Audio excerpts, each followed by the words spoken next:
Buenas noches, nuestro grupo va a hablar acerca de ecografía de rodilla.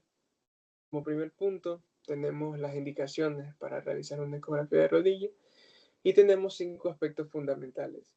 El primero es valorar obviamente la historia clínica del paciente, cuál es su cuadro, por qué vino a consulta, cuál es su exploración física, cuáles son sus antecedentes quirúrgicos, si es que tiene algunos y si tiene algunas pruebas de imágenes anteriores. Tenemos que, en la mayoría de los casos, el paciente obviamente va a estar sentado en la camilla con ambas piernas flexionadas y estiradas. Se va a usar una sonda lineal de alta frecuencia y se va a realizar la exploración en al menos 2 ejes del espacio.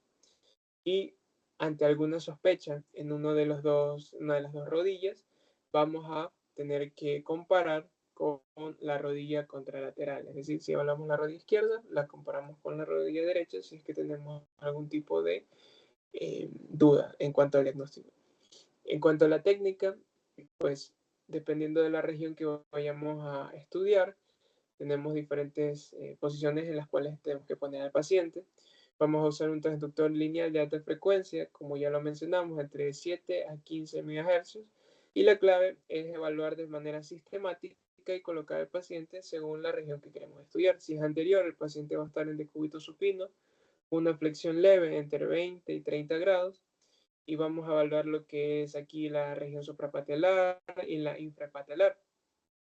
¿Qué vamos a evaluar aquí? Pues lo que es el tendón cuadricipital, el cartílago troclear, y si hablamos de la región infrapatelar, pues tenemos el tendón rotuliano o la bursa infrapatelar. En cuanto a la región medial, el paciente con rotación externa del miembro inferior y flexión leve de 20 a 30 grados, comenzaremos valorando lo que es el ligamento colateral medial, seguido del semimembranoso y terminamos con el tendón ansérdido, formando por el sartorio, el grácil y el semitendinoso. Si evaluamos la región lateral, tenemos al paciente con rotación en cambio en esta ocasión interna de lo que es el miembro inferior y una flexión leve de unos 20-30 grados. Vamos a explorar lo que es el ligamento colateral lateral, que aparece como una estructura fibrilar situada en la cara posterolateral de la articulación, situado la sonda sobre lo que es la cabeza del peroné. Seguiremos al bíceps femoral hacia la parte anterior con la banda iliotibial y en algunas ocasiones vamos a poder evaluar lo que es el tendón popliteo. En la porción posterior vamos a tener al paciente en decúbito prono con una rodilla en extensión. El espacio posterior y el popliteo tiene forma de rombo limitado por la cabeza medial y lateral del gastrocnemio. Vamos a valorar la arteria poplitea, que es una continuación directa de la arteria femoral, la vena poplitea de localización superficial a la arteria, que va a recibir a la vena safaena externa y a las venas geniculares y las venas gemelares. En cuanto a su uso y su diferencia entre resonancia magnética, tomografía o RX, tenemos que frente a la radiografía, la ecografía permite visualizar lo que es directamente las partes blandas, como ya sabemos, ¿no? Como los tendones, los ligamentos colaterales, las bursas o los derrames. Además va a ofrecer una evaluación dinámica, lo que la radiografía no puede.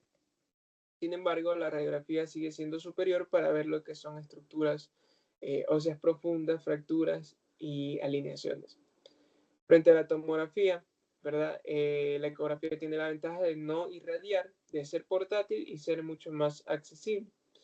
Pero la tomografía obviamente va a ser mejor para evaluar lesiones óseas complejas, como calcificaciones profundas o fracturas intraarticulares.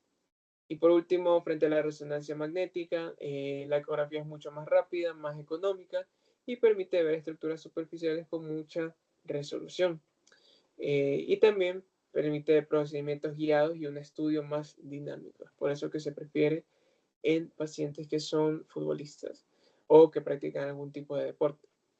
Sin embargo, la resonancia, por ejemplo, sigue siendo superior para evaluar lo que es el interior de la articulación, especialmente lo que son los meniscos, los ligamentos cruzados, que no pueden verse bien con una ecografía.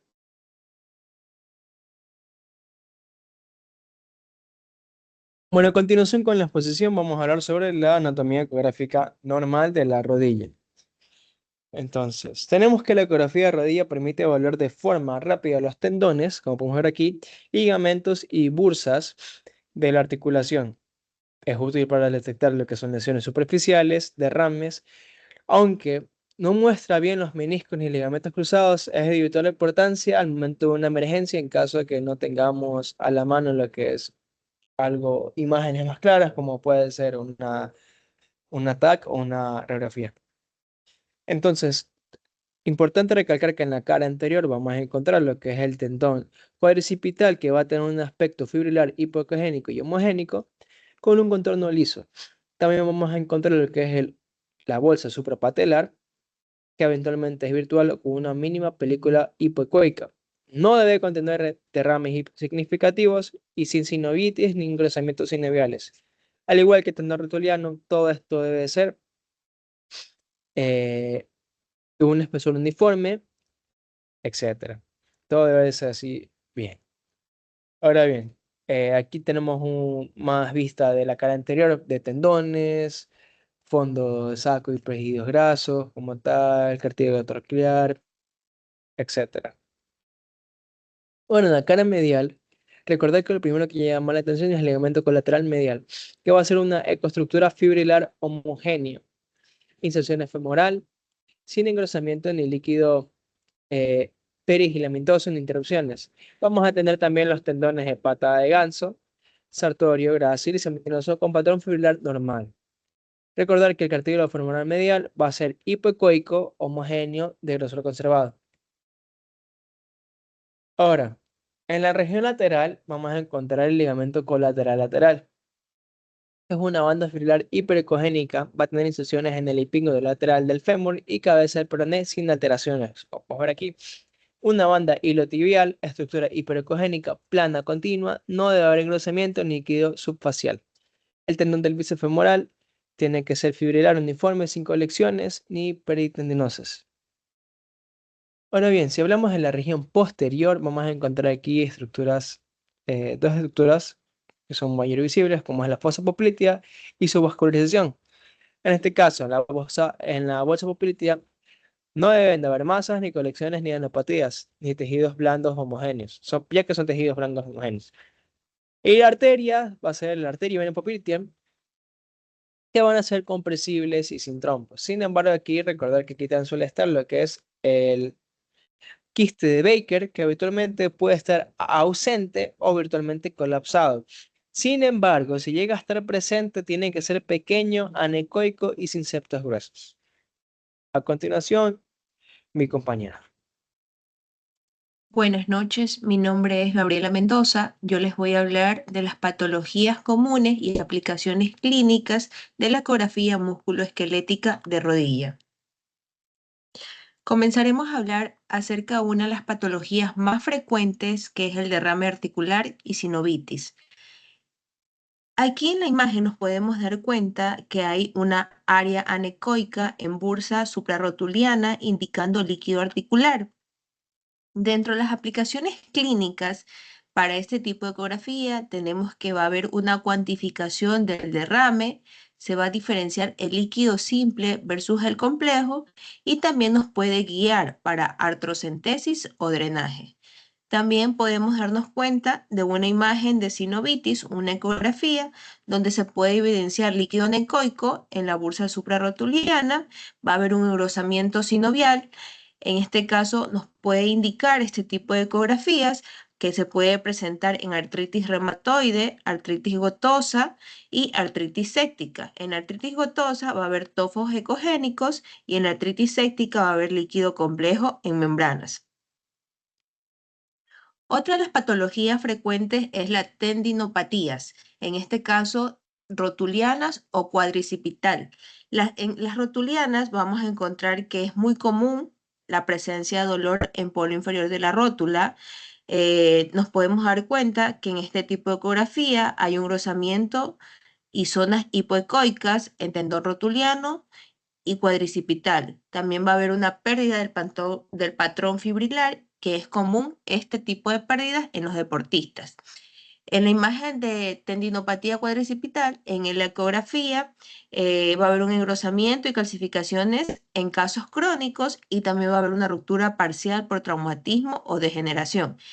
Va a presentar el paciente un dolor común en polo superior de la rótula.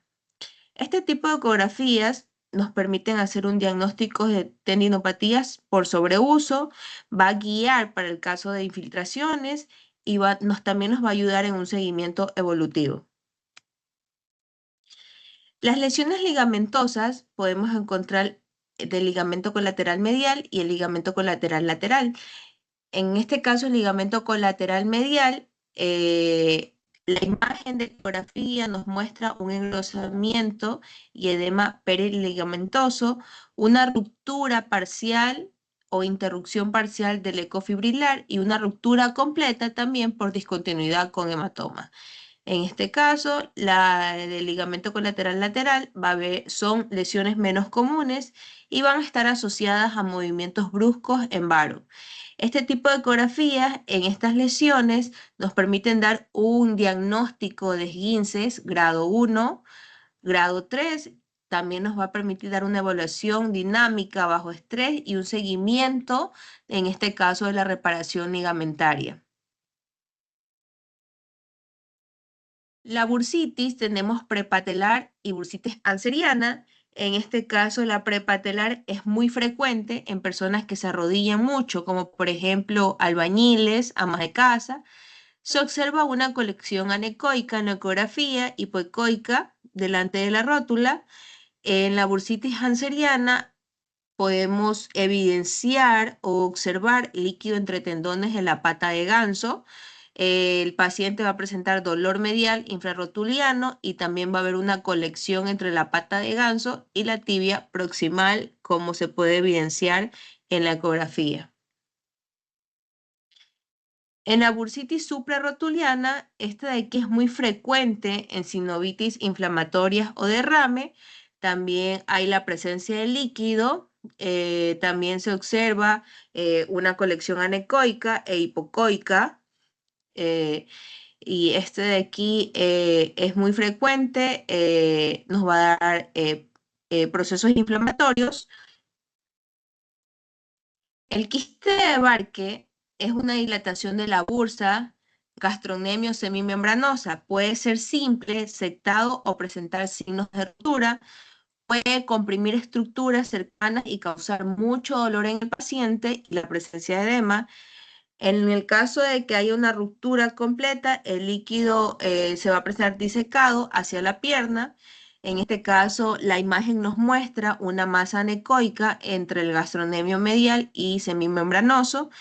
Y este tipo de ecografías en este tipo de lesiones nos va a dar un diagnóstico de ruptura o comprensión. También va a permitir ver drenaje e infiltración guiada y también nos va a dar una diferenciación en caso de edema.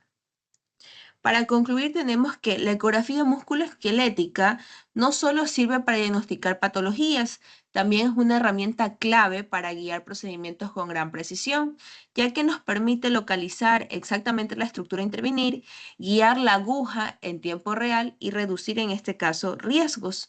Además, aumenta la eficacia de tratamientos como infiltraciones, drenaje, artrocentesis, convirtiéndolos en una herramienta clave en la medicina deportiva, en el área de traumatología, reumatología y emergencias. Gracias.